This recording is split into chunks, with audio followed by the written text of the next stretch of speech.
Hello, it's Sarah Zuber. I'm a mental health therapist in the Portland, Oregon area, and I'm here to share more tools for managing anxiety in these uncertain times. And I'm going to continue on with the SPEAK model.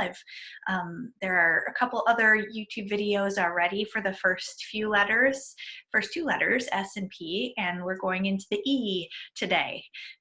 So I'll bring up the slide as a quick reminder of what the SPEAK model is, and then we'll talk more about E.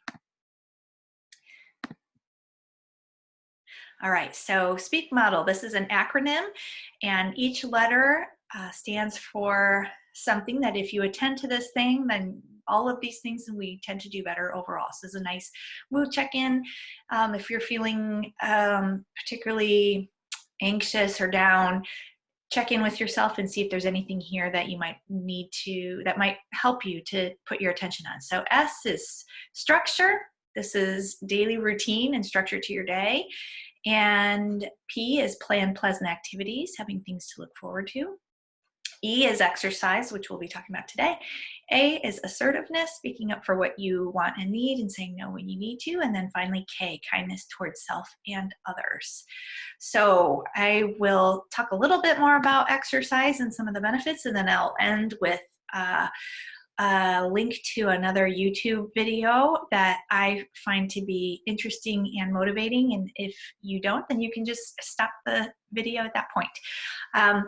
Exercise, there's lots of research about the benefits of exercise, both for physical and mental health well-being. And particularly right now, this is a time we can easily get off our exercise routine because our routine has been totally thrown off the rails. We may have had a good exercise habit going in our normal lives when we were working and going to school, or whatever your normal life looked like before this. And by having this pandemic come in, it may have totally thrown you off your routine for a variety of reasons. Social distancing here, all of our gyms are closed. If you were a gym person, pools are closed. If you were a pool person, we are still able to walk and run. It's been discouraged to go hiking or skiing or anything else, though, because of gathering, and because we've been encouraged to stay home and stay just in our neighborhood trails and parks to limit exposure to risk. So if that's the case, then you may need to rethink what your exercise is. The most common form of exercise in the United States, or the most popular, is walking, which we can still do. It's accessible. If you are mobile, then you can walk out right outside your door. And if you live in Portland like me, we have rain most of the year. So we walk rain or shine. Just get your hooded raincoat, or your umbrella, and hit the sidewalks. So as far as mental health, there's lots of studies that show that exercise is really important for mood. First of all, it gets the feel-good chemicals going in your brain. You feel a sense of accomplishment when you achieve a goal that you set your mind to. That is the way to build confidence, is to set a goal and achieve it. And also, it kind of ticks the boxes of some of those other things that we've talked about in the SPEAK model. Structure, if you're planning it and you make it a part of your routine and put it on the calendar. It could be a planned pleasant activity if it's something you enjoy, or if you do it with friends. I know people are still walking together here, but maintaining a 6-foot distance. I don't know if that's officially allowed or not, but I know it's happening. Bike rides, I see lots of family bike rides happening. Walking the dogs, I feel like the dogs are living their best lives right now, getting lots of walks and attention from their owners. So just figure out something that's enjoyable for you. It has to be enjoyable, or it's demotivating if it's something that feels like torture. So what did you enjoy doing when you were a kid? Maybe think about revisiting something like that, like hula hooping or jump roping, or kicking a ball around in the backyard, or shooting hoops if you have your own basketball hoop, or even just starting with a walk, and do the next easiest thing. So don't shoot so high that it's unachievable and that's demotivating. Make a plan for yourself of what's the next easiest thing, and start there. Just start with this week. Don't commit yourself to the whole month, but maybe just set a goal for this week. And think about what are the obstacles that might get in the way of that plan. Do we need to tweak a time commitment? Maybe you don't make a time commitment at all. Maybe your goal is just to put on your walking shoes and walk out the front door.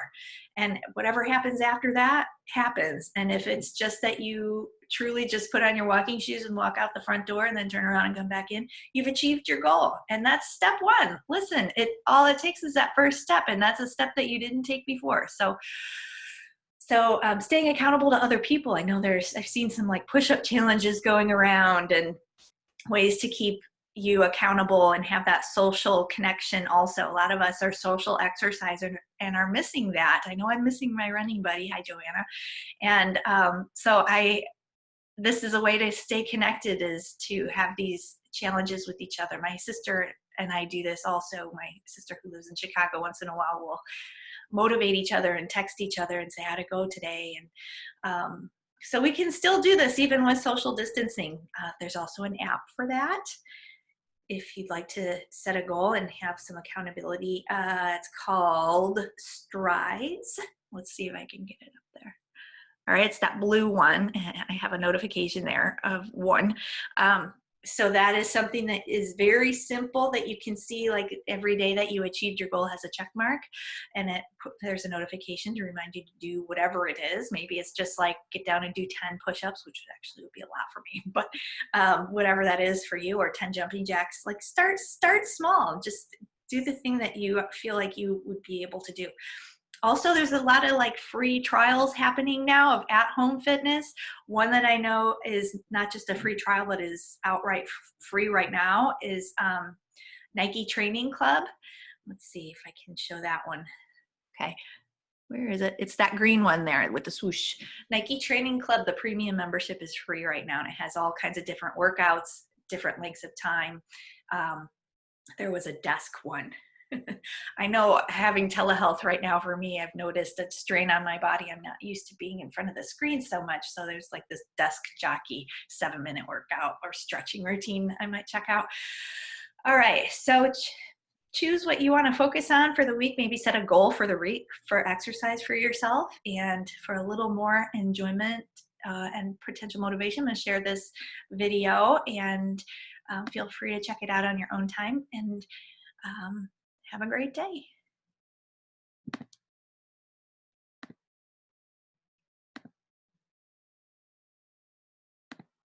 I'm Dr. Mike Evans, and welcome to this visual lecture I'm calling 23 and a half hours. So I have a big interest in preventive medicine, which can mean a lot of things, from, cancer screening to eating more fiber to having a good social network. And I mean that in the old sense of the word. Weighing less, drinking less, smoking less, controlling your blood pressure, cholesterol, and so on and so forth. So all these things are incredibly important, and I wouldn't want you to minimize your efforts in any one category. But I want to know what comes first. What has the biggest impact? What is the biggest return on investment? What makes the biggest difference to your health? So I did my reading. Okay, I'm changing my mind on that video because I thought it was 4 minutes and I see that it's 9. So what I'm going to do is link it. I'm going to figure out a way to link it on YouTube so you can go visit it. I find it to be really cute and motivating. All right. Anyway, have a wonderful day.